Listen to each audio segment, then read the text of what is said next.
That was lovely. I have tears in my eyes. I think there's a reason why I'm always so comfortable when I return here. So some of you know I've been here before, and I'm glad to be back, glad to see you. I think as a Quaker, we often think of UUs as a sister faith or a sister church for us, so it's always comfortable to be here. I have to tell you, when Tom mentioned the topic, the importance of interfaith relationships or of interfaith dialogue, I didn't even know how to narrow that down because there's so many different ways to approach that. And I think about it over just my general feelings on it, and over the course of my life, it's not that it was intentional. I didn't, as a little girl, say, oh, I'm going to grow up and have interfaith dialogue. It's just that I feel like I spend most of my life in that crossroad or that intersection among faith traditions, and I actually find that's the place where I'm the most comfortable. And it's hard to say why. I will tell you this. I don't think I've shared this with you all before. I'm from a little town in Maryland that has two streets, Main Street and Church Street. Church Street has a church, Main Street has everything else. And I don't know if anybody remembers that show, that kid show, The Big Blue Marble. And at the end of the show, you could write away if you wanted a pen pal. I kept writing away and writing away. And I ended up, I probably had about 150 pen pals all over the world and got more mail than anybody else in my town. And I think that that's where it started, getting to know so many different cultures, backgrounds. I had the opportunity as a young adult to meet some of them when I traveled, to have some of them come to Miami and meet me. And that probably drove the study abroads that I later did. It's funny, people think I come from an affluent background because I'm well-traveled. No, I just wrote a lot of letters. I wrote letter upon letter until I could get a scholarship to study. I had the opportunity to study Mexico, Italy, Greece, Singapore. I have to say that my two closest friends when I was in Singapore, I studied law in Singapore, and my two closest friends were a Sikh woman, an attorney, and a Muslim woman. So I think it's always been, as I said, natural for me to develop these relationships and to have these conversations. And many of you know me through my work with American Friends Service Committee, Quaker organization, doing community action, putting faith into action, or South Florida Interfaith Worker Justice. And you've supported efforts we've done on immigration with our community partners, or wage theft, workers' rights. And every time we do that type of work, to me, it's so much stronger because we're doing it together and we're doing it across faith traditions. And I think it's no accident, and I'm sure some of you, both in the room and on Zoom or YouTube, wherever you are out there, it's no accident that so many of us, not just from today, but from other congregations and houses of worship that we know, all ended up in Homestead at the Children's Detention Center. I see a few nods. And not just, and we know that it wasn't just the large manifestations, but it was the regular vigils by people of faith that helped to close that down. And again, I think those joined voices almost have a prophetic power when they come together across traditions. Now, of course, we have those rumors about them reopening. That's probably a discussion for another day. But it was that power that came together, and that was an interfaith power. And I think friendships that existed, some before that time, but some developed during that time, people that you got to know while you were there, or friendships that have developed since. And I think oftentimes people think that in order to have like interfaith relationships or interfaith dialogue, you need to play down the differences in like beliefs or in traditions. Even the language that you use. MCCJ, Reverend Tom mentioned, I co-chair the Clergy Dialogue. MCCJ often has an interfaith service, a little more frequently in pre-pandemic times. And people think that you have to water down the message if you're going to come together as different traditions, and not at all. And that's never what we've done. People have always spoken from their own traditions. And I think really that the actual strength of interfaith relationships and dialogue comes from the shared values that we have despite our differences. So our differences in our underlying beliefs or our myths or our rituals, our cosmogony, and I think that's what makes it so strong. And I have to say, you know, people often talk about religious tolerance. One of my students made an excellent point in one of my Intro to Religion classes. She said, well, when we tolerate something, doesn't that mean we're just putting up with it? It's not like we like it, but I'll tolerate it. I can live with this.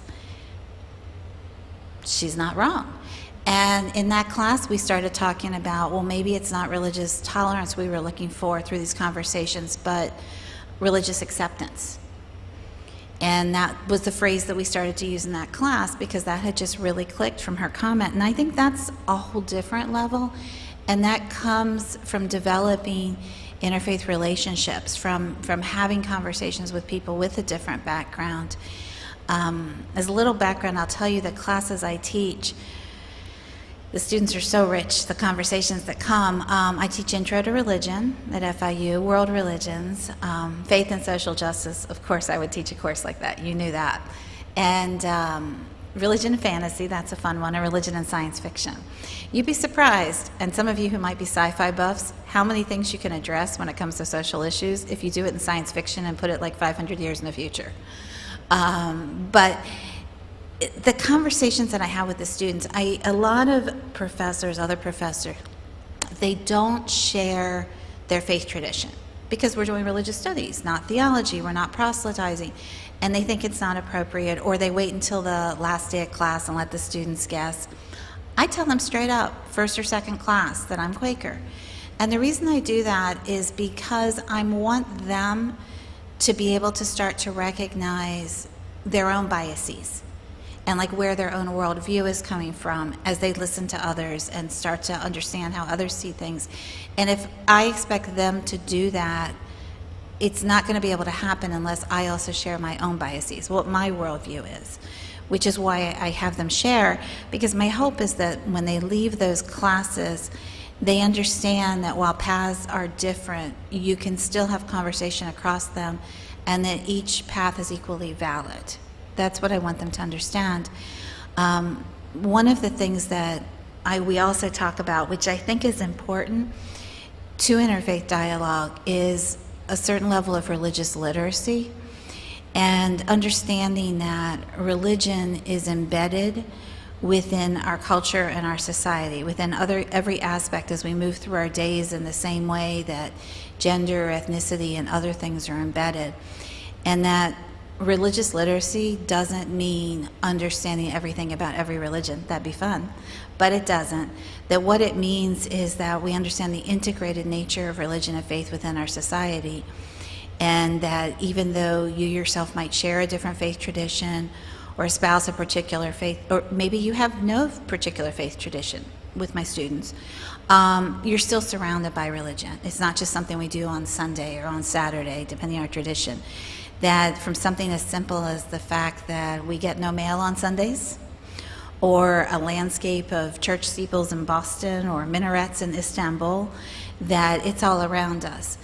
And C.S. Lewis, who many of you may know as a well-known Christian writer, although for my students, they love the fact that he wrote The Lion, the Witch, and the Wardrobe series. That's important. He said, and I want to quote it directly, he spoke about the best way to learn to live with one another is by increasing our religious literacy. He said that one will gain greater insight into other belief systems by stepping inside and looking along them rather than looking at them from the outside. Now, he also went on to talk about the insights that someone can gain into their own religion by doing so. But what he was really getting at is that he was thinking of religion as a lived experience.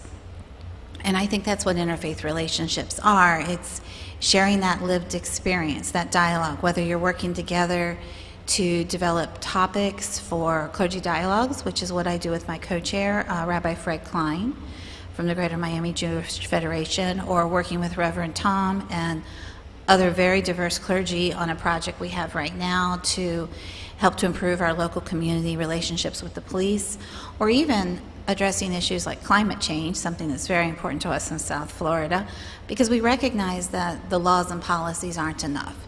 that communities have to come together. And when communities of faith can do that, we have a better chance of seeing the change that we would like to see. Even in my classes, it's probably not, I don't think I say this on my syllabus, but it really is an interfaith dialogue in the classroom, because the students come in with very diverse backgrounds. Some may have faith traditions, others may not. Some may have been raised in a tradition and be thinking about other things now as young adults. And we work to build community from day one, where they feel comfortable sharing their ideas. And my classes are hybrid, which means we meet one day a week and then they do some work online. So whether it's the discussions in class or the discussions outside of class, the online discussions, I want them to feel safe in sharing. And I'll tell you, there's a particular video that I use. It's on Santeria. So how many of you know very much at all about Santeria? Some maybes. Okay. Well, that's a lot like my class. Same response. And so there's a video that I share, and I do that because we live in South Florida, and we have diversity of faith, and we have a lot of, African-inspired religions, from Santeria to Haitian Voodoo to Brazilian Candomblé. And so I share this video, and sometimes the students are a little hesitant. I think over time I've gotten a little more experience at opening the discussion and opening the space for them. A really interesting conversation came just now at Summer B. I just finished entering my grades on Wednesday for the second summer session. And I had a young woman in my class, Black American woman, worship leader in her own church, leans Pentecostal. And she talked about, she does hair during the day, and she was watching the video, and one of her clients, also from her church, was a little bit like, what are you watching? And so she had to turn it off and watch it later. Anyway, as she watched it, though, and she got a little further into it, it's only a 30-minute documentary, the gentleman was talking about, this Santero had done a lot of research, and he had studied the Yoruba background, the Orishas, some of the things that are the spirits that are part of Santeria. And for her, that made a connection when he was talking about the African roots. And she brought that up the next day in class, and she said, I thought this was some kind of, I don't know, Hispanic or Cuban black magic.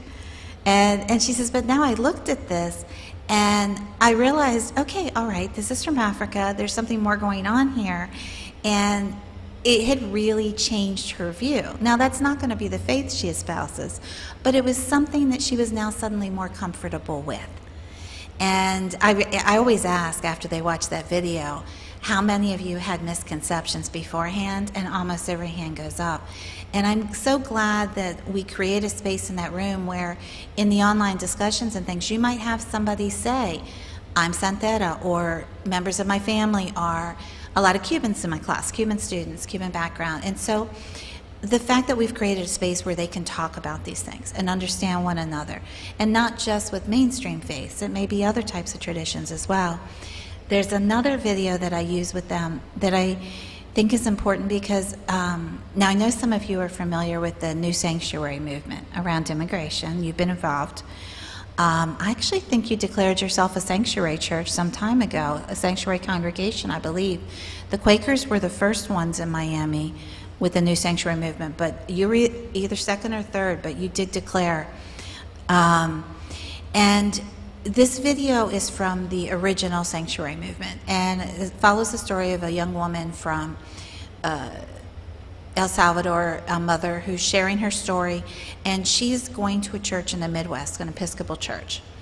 And what you get to see in the video, it's about 30 minutes, again, a short documentary, and you see the church discussing this, like before the family gets there. Are we going to do this? Are we not? And these are all people that care very much about their church, their tradition, and they had different viewpoints. You had the gentleman that's in the military who he didn't think he could do that.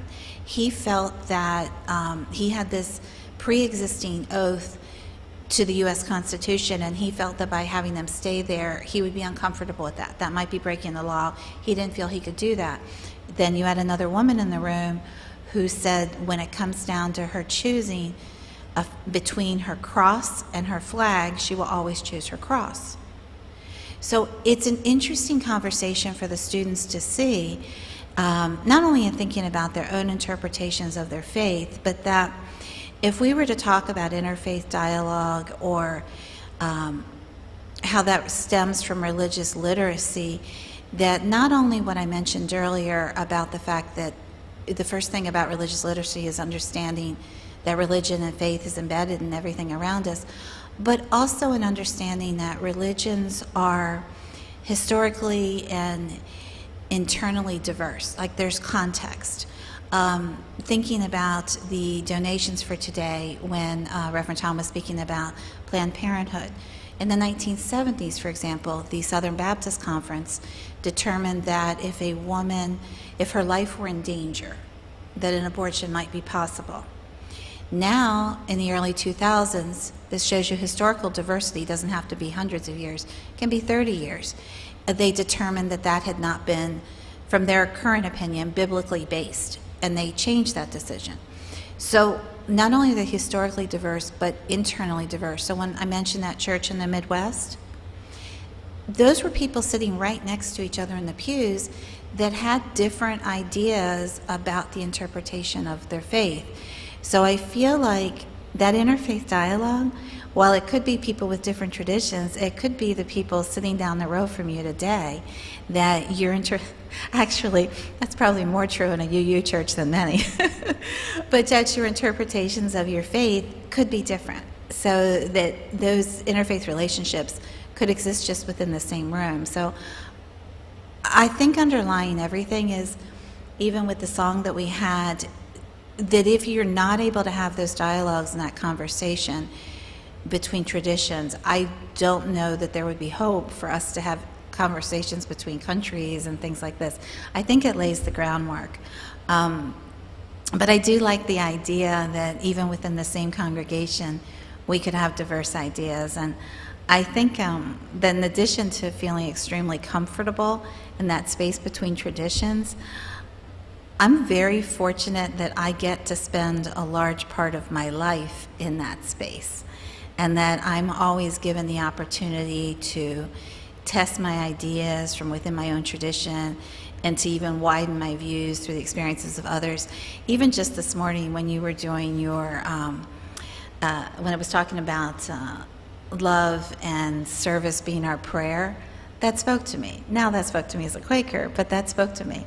And for me, it's just an opportunity to share these spaces. And I just want to thank all of you for having me with you this morning. Thank you.